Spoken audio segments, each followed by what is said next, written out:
गरीब साध साध सब नेक हैं, आप अपनी ठोरे, जो सतलोक ले जाएंगे वो साधु कोई और।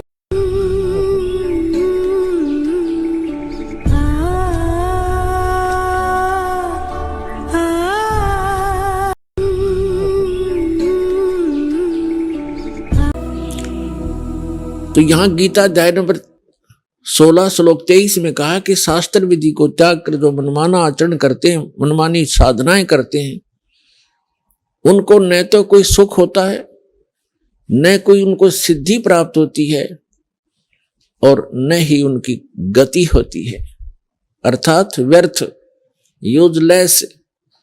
तो क्या फायदा ऐसे डले ढोण का जिससे कोई लाभ ही नहीं होना हो।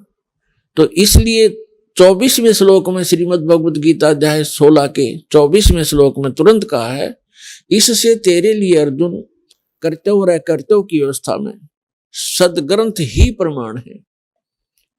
यानी सदग्रंथों को आधार मानकर जो संत साधना बताता हो उसी को स्वीकार कीजिए, अन्य शास्त्र विरुद्ध साधना बताने वालों को तुरंत त्याग दीजिए। वो अपना भी जीवन नष्ट कर रहे हैं और श्रद्धालुओं को भी मिसगाइड कर रहे हैं। तो जिन महापुरुषों को परमात्मा मिले, क्योंकि परमात्मा के गुणों में वेद प्रमाणित करते हैं कि वो परमेश्वर स्वयं अपने निज स्थान से चलकर आता है।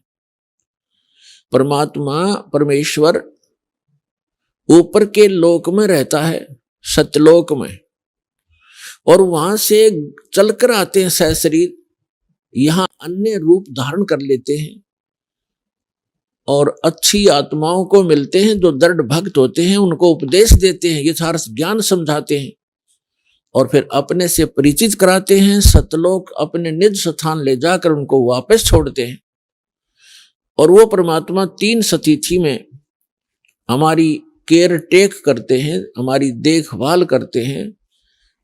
एक रूप में वो स्वयं रहते हैं सतलोक के अंदर, वहां परमात्मा वहां भी नर आकार हैं, और यहां आते हैं तो भी परमात्मा नर आकार ही होते हैं।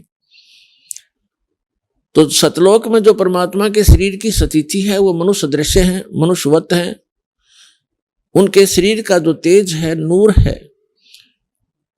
एक रोमकूप में, एक रोम कहते हैं बाल को, एक बाल में, एक रोम में करोड़ सूर्य, करोड़ चंद्रमा, इन दोनों की मिलीजुली रोशनी हो, उनका जो तेज हो, परमात्मा के एक बाल की इतनी रोशनी है, तो फिर शेष बॉडी की कितनी होगी, अंडरस्टूड है।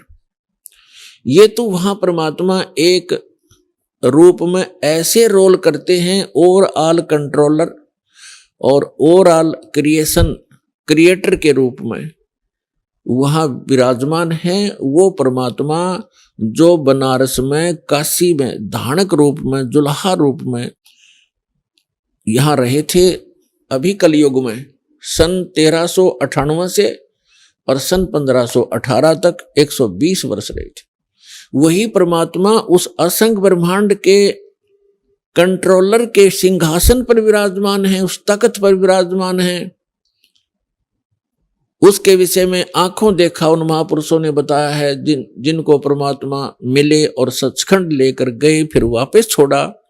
आदरणीय गरीबदास साहिब जी उनमें से एक महापुरुष हैं। उन्होंने कहा कि अनंत कोट ब्रह्मांड का एक रति नहीं भार, और सतगुरु पुरुष कबीर हैं ये कुल के सर्जनहार। हम सुल्तानी नानक तारे दादू को उपदेश दिया, जात जुलाहा भेद नहीं पाया, वो काशी माहे कबीर हुआ।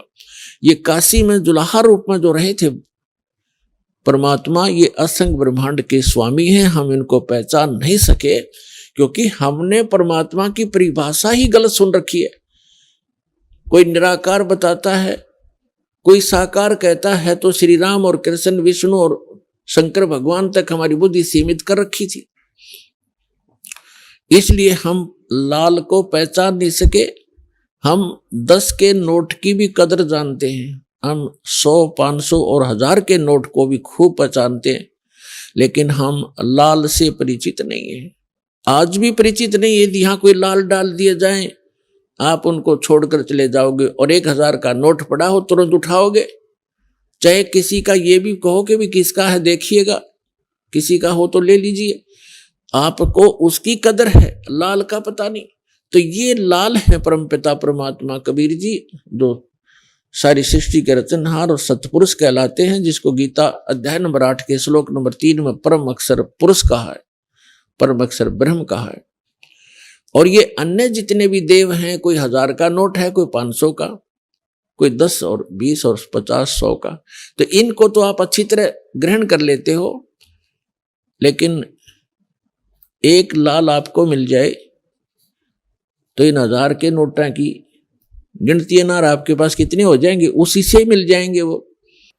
तो इस प्रकार परमात्मा कबीर जी वो लाल हैं जिनको हम पहचान नहीं सके, क्योंकि वो हमारे व्यवहार में नहीं थे, और हम पहचान नहीं सके। तो उसकी पहचान अपनी पहचान कराने के लिए परमात्मा स्वयं आए, और अच्छी आत्माओं को मिले जो दृढ़ भक्त पुण्य आत्माएं थी। आप देख सकते हो जिन महापुरुषों को परमात्मा मिले उस समय, आज से 200 वर्ष पहले, 250 वर्ष पहले गरीबदास जी आए थे सन 1717 में, और सन 1774 में उनका आविर्भाव हुआ था, जन्म हुआ था। और सन 1717 आज सन 2013, 300 वर्ष पहले, और 300 वर्ष पहले उनको परमात्मा मिले। पहले वो हमारे जैसे पुजारी थे, श्री राम, श्री कृष्ण, विष्णु और शंकर भगवान, माता मसानियों के। और जब उन्होंने परमात्मा को देखा, सतलोक देखा, जहां हम रहा करते वो स्थान देखे, और वहां की जो सुख देखे, फिर आकर उनको वापस छोड़ा, तो फिर वो इतने दृढ़ हो गए, पूरा समाज एक तरफ। तो ऐसे दृढ़ भक्तों को परमात्मा मिलते हैं, और जिस कारण से वो अपनी स्थिति को, अपनी पहचान को अपने बच्चों तक करवाते हैं। गीता के यथार्थ विश्लेषण की जानकारी के लिए पढ़ें पुस्तक गीता तेरा ज्ञानामृत।